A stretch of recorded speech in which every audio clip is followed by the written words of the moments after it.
Vamos começar aqui com essa história da suspensão do Renato Freitas, no Paraná, né. A gente mostrou aqui aquele caso, saiu até no Fantástico ontem, do menino de 22 anos perseguido, por segurança de supermercado Mufato, no Paraná, lá em Curitiba, né. Perseguiram o menino por causa de uma barra de chocolate e mataram um menino de 22 anos, né. Ontem o Fantástico mostrou, vídeos das cenas dantescas vividas. E quem saiu em defesa do rapaz? Quem é que foi lá no supermercado desafiando o poder financeiro dos ricos lá do Paraná? Quem foi? Renato Freitas, né. Renato Freitas é o cara ponta firme.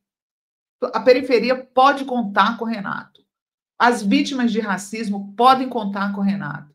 Agora, ele incomoda a branquitude rica do Paraná, né? O bolsonarismo do Paraná, que já o perseguiu na Câmara de Vereadores e agora está perseguindo ele novamente de forma racista, porque o racismo é evidente nesse caso, tá?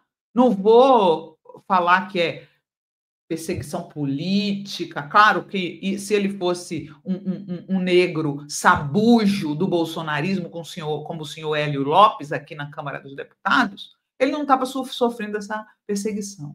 Mas ele sofre essa perseguição por ser de esquerda e por ser preto e representante do povo preto e periférico do Paraná, né? Estado bolsonarista que não aguenta a divergência, não aguenta, e aí suspenderam o Renato num processo sem pé nem cabeça, tá? Eu vou deixar que o próprio Renato fale aqui, ele publicou um vídeo da entrevista dele logo após o pedido de suspensão por 30 dias pelo Conselho de Ética da Assembleia Legislativa do Paraná, né?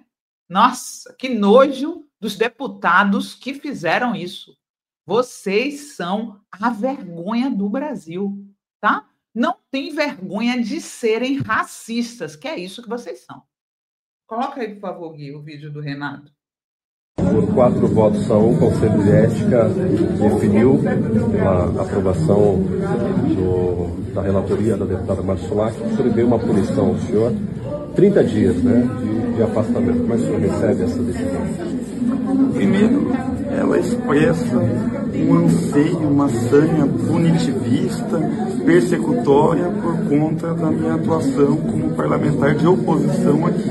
E isso ficou muito evidente. Primeiro, porque as questões preliminares que diziam respeito à prescrição foram alegadas, foram demonstradas e mesmo assim foram indeferidas, sem justificativa legal, o que já é de se estranhar.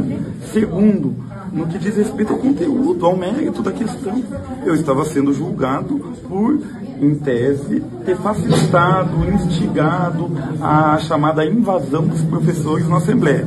Esse é o fato. E o que fundamentou no voto por escrito legalmente a deputada Marcia Sulac foram outras questões, tendo em vista que ela mesma reconheceu que o inquérito da Polícia Civil foi concluído no sentido de não demonstrar nenhum envolvimento meu, nem vídeo, nem foto, nem testemunha, nada me ligava a tal invasão. Mas ela começou a fundamentar numa manifestação recente que fizemos no Mufato, numa manifestação anterior que fizemos dizendo que o Ademar Terreno era corrupto, e outras denúncias que a gente fez e outras atuações que a incomodaram aqui dentro. Então isso é uma tentativa de censura e ela assume isso dentro do projeto. E mais, faz algumas acusações deselegantes, novamente colocando ali calúnias, de modo a tentar extinguir já minha figura política, e eu imagino que esse seja o início de um ataque para facilitar e pavimentar o caminho do governador no que vem nessa pretensão à presidência, tendo em vista que eu estou sendo dele e da sua base um calo no sapato. No campo jurídico, dentro da CCJ, qual vai ser a linha de defesa que o senhor vai buscar derrubar a partir da fala da prescrição, do processo, como é que fica? Sim, na CCJ, como é a questão apenas de legalidade e constitucionalidade, é o que eu vou alegar e vamos comprovar novamente, já que é coisa de cálculo de meses, de anos, de acordo com o regimento interno, ou seja, está prescrito. Talvez eles queiram levar isso até as últimas consequências para ter algum proveito político disso, não sei também, mas isso é um abuso de direitos, se assim for, porque eu tenho direito a ser reconhecida a prescrição a qualquer momento de acordo com o regimento. O que serve para um tem que servir para outro. Qualquer tratamento diferencial ou discriminatório em relação a gente vai continuar denunciando. E caso passe pela CCJ, seja encaminhado para a mesa diretiva e venha para o plenário? Olha, se passar para a CCJ já é caso de judicialização, tendo em vista os inúmeros erros que eu acabei de apontar, de ordem processual e também de ordem material. Deputado, o senhor pretende mudar a tua linha de atuação a partir dessa ação contrária ao senhor dentro do Conselho de Ética? Ótima pergunta, ótima pergunta. Afinal de contas, todo esse procedimento se trata disso. A própria relatora Márcia Solari já me encontrou no corredor depois que a relatoria veio para ela e falou: Renato, olha, vamos acalmar, vamos diminuir, vamos fazer política de outra forma. E eu entendo isso sempre como censura, tentativa de censura, para que eu seja outra pessoa que se acomode às estruturas de privilégio que existem nesse espaço. Esse espaço representa o povo. As votações de hoje, acompanhem todas elas. Nenhuma vai facilitar ou melhorar a condição de vida das pessoas comuns. Todas elas estão criando cargos para o Judiciário, para o Ministério Público, para a Defensoria, criando utilidade pública para depois chegar a emenda e fazer esquema com emenda. Então, utilidade pública é 80% dos projetos que tem aqui. Ninguém nunca pensou, por que tanta utilidade pública? Há tantas instituições de fato fazendo bem no nosso estado ou mesmo no nosso país? Para todos os dias quererem um certificado de utilidade pública? É óbvio que não, mas sem utilidade pública ninguém recebe emenda parlamentar do terceiro setor, claro. E daí as prefeituras estão aí todos os dias, não entram com um projeto e também não saem com um projeto, mas saem com a promessa de emendas parlamentares. De fato, elas se realizam em políticas públicas? Obviamente não. Então, são tantos os esquemas que a gente não consegue ficar calado. Eu prefiro perder o meu mandato. Eu sou só um empacotador de mercado, filho da imigrante paraibana, sem pai, sem herança. Também não tem problema voltar para o fundão. Eu volto de cabeça erguida. Eu sei viver na pobreza, irmão. Eu sei fazer o corre da mistura para comprar um ovo, uma carne, uma vina. Não dá nada. Mas volto de cabeça erguida. Agora, eu não vou voltar corrompendo o meu espírito, porque eu tive um irmão de 24 anos assassinado, assaltado. Não assaltando, assaltado. Por quê? Porque tinha que trabalhar naquelas condições que se colocar naqueles riscos de trabalhador. E perdeu a vida. Eu não vou trair essa memória nunca.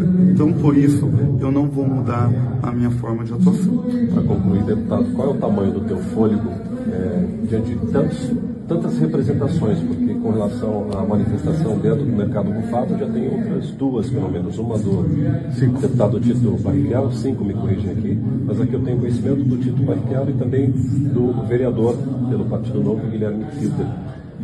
Tem fôlego ainda, Renato?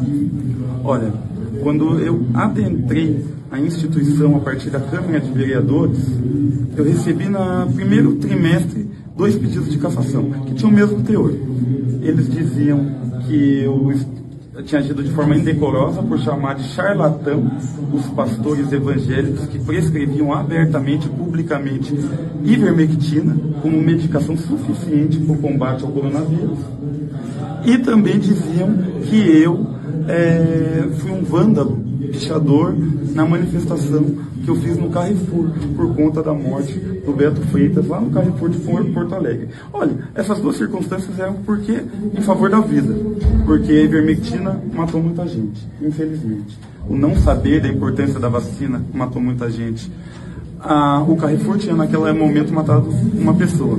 Depois eu fui cassado, num outro pedido de cassação, e foi de fato cassado porque eu estava lutando pela vida do Cabagambi, né, do Moís Kabagambe, e aqui em Curitiba pelo Quintino Correia, que foram assassinados por grupos aí racistas e etc. E foi caçado, estava lutando pela vida, não me arrependi. E hoje, no fato, eu estava lá gritando e retirando de fato os produtos do caixa e tentando, de acordo com a possibilidade da manifestação, interditar os caixas. Porque a única mensagem que o mercado ouve é o lucro, a gente sabe. E era o lucro que a gente queria atingir, para que depois eles ouvissem que ali tinha um irmão de um rapaz assassinado, uma irmã, amigos, uma família de luto. Novamente, a luta pela vida. Enquanto eu estiver lutando pela vida, eu penso que quem luta pela vida se sente mais vivo. Então eu vou ter fôlego sempre. Como é que a gente não respeita um carinha desse, né? Como é que a gente não respeita? Eles querem, você vai mudar a sua forma de atuação? Vou mudar a minha forma de atuação. Eles querem subjugar quem age como Renato, né? O negro que levantou a cabeça, não, tem que dobrar a cabeça, tem que se vergar, tem que se... Não vai rolar com o Renato, tá? Tá aqui toda a minha solidariedade. Vocês sabem por que eles estão suspendendo o Renato? Porque eles disseram, o Conselho de Ética disse que ele, vejam só a hipocrisia bolsonarista, né? O Conselho de Ética da Assembleia Legislativa do Paraná aprovou suspender por um mês o deputado estadual Renato Freitas, porque ele é acusado, vejam só, de incitar e facilitar a entrada de manifestantes que depredaram a sede da Assembleia, o que ele nega, né? Quer dizer, não cabe anistia aí? Não são eles que estão pedindo anistia? Né? Se o Renato tivesse feito isso, é caso para cassação, então bora caçar aqui também, na Câmara dos Deputados, quem incitou, quem facilitou, não é? Cadê? E aí, apesar do próprio delegado ter dito que não há comprovação da acusação, os deputados aprovaram a representação. Vocês sabem o que é isso? Isso daí se explica, em primeiro lugar, por racismo, tá? Racismo, são racistas. É uma decisão racista.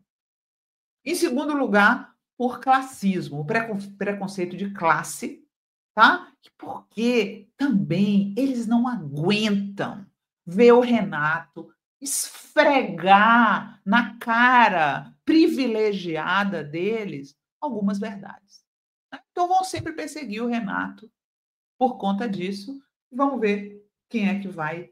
Eu quero ver se o pessoal do Paraná, né, da periferia, não vai às ruas defender o mandato do Renato. Está precisando, hein, gente? Está precisando, porque eu daqui fico indignada. Vocês não ficam, não?